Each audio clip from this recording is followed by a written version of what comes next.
Shalom Ibu Bapak, sahabat terang hidup yang berbahagia dalam Kristus, kita bersyukur pada Tuhan baik. Hari ini kita dapat kesempatan dari Tuhan untuk belajar tema penting. Tema saya ialah 5 tips agar hubungan jarak jauh Anda berhasil. 5 tips agar hubungan jarak jauh Anda berhasil. Saya baca satu ayat saja dari Yohanes pasal 4 ayat 21. Kata Yesus kepadanya, percayalah kepada aku hai perempuan, saatnya akan tiba bahwa kamu akan menyembah Bapa bukan di gunung ini dan bukan juga di Yerusalem. Ini pernyataan Yesus kepada perempuan Samaria yang kemudian dilanjutkan ayat 24 dikatakan Allah itu roh, barang siapa menyembah dia harus menyembah dalam roh dan kebenaran. Itu konteksnya. Tetapi yang saya mau kupas adalah kalimat pertama, percayalah kepada aku hai perempuan. Ya, nah Yesus minta supaya perempuan Samaria itu percaya kepadanya. Sesuatu yang belum terjadi. Ya.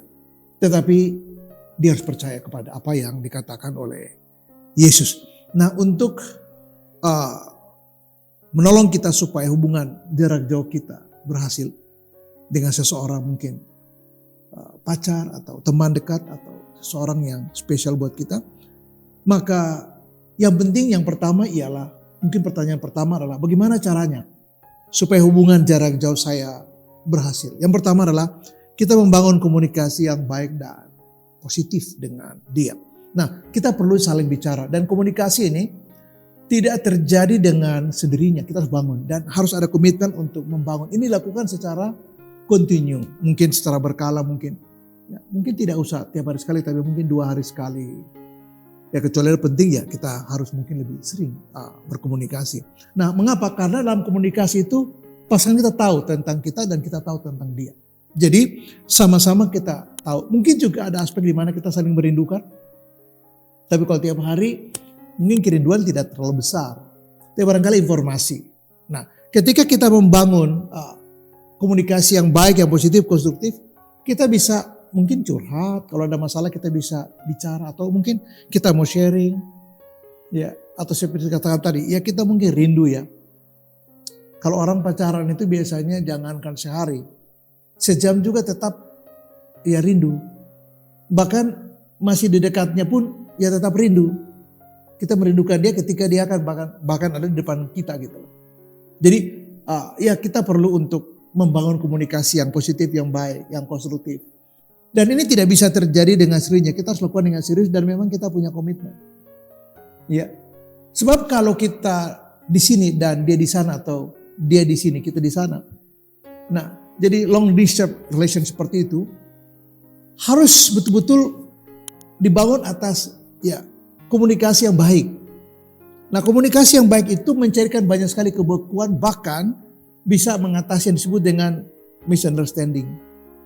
Jauhkanlah kita untuk curiga, apalagi menjadi parno pada pasangan kita sendiri. Itu nanti tidak baik buat kita dan tidak baik juga buat dia. Jadi tantangannya ialah ya mari kita bangun sebuah komunikasi yang positif, komunikasi yang baik, komunikasi yang terbuka, komunikasi yang apa adanya, sehingga hubungan kita sekalipun terpisah dengan jarak ya atau daerah yang berbeda atau jauh, hubungan kita masih tetap berjalan. Karena apa? Karena komunikasi kita baik. Nah, kepercayaan kita bangun lewat membangun komunikasi yang baik dengan dia. Secara positif, konstruktif, dan ini membawa banyak efek yang positif buat hubungan kita sekalipun hubungan itu jaraknya cukup jauh karena berbagai hal kita terpisah dengan dia di daerah yang berbeda dengan dia. Hal yang kedua adalah bagaimana kita menjalin supaya hubungan kita sekalipun jarak jauh tetap berhasil adalah kita harus membangun saling percaya, sikap saling percaya. Ini penting sekali. Nah, di situ butuh kejujuran dan juga keterbukaan. Semua hal bisa kita bicarakan dengan baik. Semua hal bisa kita cari solusi yang baik kalau memang ada masalah. Jangan ada rahasia di antara kita. Sebab kalau rahasia, nanti satu hari bisa menimbulkan kecurigaan. Kok kamu tidak terbuka pada saya? Saya dengar dari dia loh, kamu begini begitu. Hah, masa sih? Karena mungkin orang lain atau teman dia atau teman kita cerita. Bukan juga untuk mengadu atau gosip, tapi ya sesuatu yang lumrah dia bercerita. Lalu itu kemudian dia tanya ke kita. Kenapa kamu tidak cerita ke saya tentang hal itu? Itu kan penting buat saya. Nah, usahakan supaya kita terbuka dan tidak ada rahasia. Hindari yang namanya pertengkaran atau salah paham. Karena ini akan memicu persoalan yang tidak baik di antara kita dan mungkin hubungan kita bisa menjadi terganggu. Nah, poin yang penting di sini ialah mari kita hidup benar di mata Tuhan. Ini penting. Sekalipun dia lihat atau tidak, kita hidup benar. Sekalipun dia tahu atau tidak, kita harus punya komitmen untuk hidup benar di mata Tuhan. Sebab kalau kita hidup benar, maka kehidupan kita akan menjadi lebih transparan. Tapi kalau kita hidup tidak benar, ya akhirnya kita harus, orang bilang main kunci-kuncikan. Kenapa? Karena yang kita ceritakan kepada dia itu hanya sebagian dan tidak seluruhnya atau tidak sepenuhnya. Mengapa? Karena bagian-bagian yang tidak mungkin diceritakan. Sebab itu tidak betul. Dan kalau dia tahu itu tidak betul, nah ini menjadi persoalan. Malah bisa berujung dengan hubungan ini bisa retak dan tidak menutup kemungkinan bisa rusak dan ya jadi putus. Jadi hidup benar itu di mata Tuhan itu penting. Poin saya ialah jaga diri baik-baik. Supaya kita tetap hidup benar di mata Tuhan. Supaya kita bisa jujur, terbuka. Menjaga diri itu menjadi bagian dari hidup benar. Supaya apa? Supaya tidak ada konflik, ada kecurigaan, pertengkaran. Dan kita bisa membangun saling pengertian. Nah, orang yang bisa membangun saling mempercayai satu dengan yang lain, maka hubungannya sekalipun jarak jauh atau long distance seperti itu akan aman saja. Karena baik dia, baik kita, sama-sama kita komit untuk menjaga diri kita. Kita hidup benar di mata Tuhan sehingga tidak perlu ada yang namanya rahasia. Tidak rahasia di antara kita dan itu tidak memicu konflik atau mungkin pertengkaran dan ujungnya saya katakan tadi malah bisa rusak dan berakhir hubungan kita. Hal yang ketiga ialah kita belajar untuk mendengar ketika pasangan kita bicara atau teman spesial kita bicara. Kenapa penting? Karena biasanya apalagi perempuan. Perempuan ingin bicara banyak hal, ingin curhat banyak hal, ingin sharing banyak hal, ingin tanya banyak hal, ingin mungkin bercerita banyak hal tentang dirinya, pengalamannya, kejadian-kejadian terjadi dan semuanya itu. Nah kalau begitu, kita harus punya hati untuk mendengar. Kita harus punya telinga untuk mendengar. Dan repotnya ialah pasangan kita tahu bahwa kita itu mendengar atau tidak. Dia tahu. Kok bisa? Ya perempuan itu cenderung dari si perempuan punya indera keenam. Dia peka sekali dengan mimik kita. Kalau kita telepon atau mungkin video call. Lalu wajah kita tidak mencerminkan kita mendengar. Atau kita sebentar ya dia pending. Sebentar ya inilah urusan penting. Lanjut lagi ya. Oke. Sebentar ya. Dia akan merasa kita tidak serius dan mungkin tidak mendengar. Nah ketika kita tidak mendengar. Pertanyaan adalah dia berbagi perasaan dengan siapa? Dia mau curhat dengan siapa?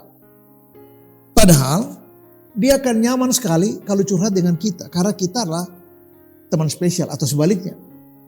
Nah jangan sampai kalau dia sudah tidak nyaman dengan kita untuk curhat karena kita selalu blok. Atau kita pending sebentar ya. Ini ada urusan sebentar ya. Ini penting, ini ada tamu. Sebentar, waduh. Lama-lama dia pikir, saya gak nyaman curhat sama dia. Dia cari teman curhat. Dan ketika dia cari teman curhat cowok dan itu klop, orang Belanda bilang klop, pas, nyaman. Wah ini agak berbahaya. Lama-lama dia akan memilih untuk curhat dengan orang lain yang bisa membuka ruang untuk malah dekat dan bisa lebih jauh malah menjadi akrab dan mungkin menjadi pacar. Karena dengan kita sudah tidak nyaman ketika dia punya masalah, dia punya pergumulan, dia ingin sharing, ingin bertanya, ingin curhat, tapi kita malah sibuk. Nggak ada waktu buat dia. Dan orang yang membangun hubungan jarak jauh itu atau situasinya jarak jauh harus komitmen untuk bisa mendengar pasangannya atau temannya. Karena barangkali itulah kesempatan dia mau bicara.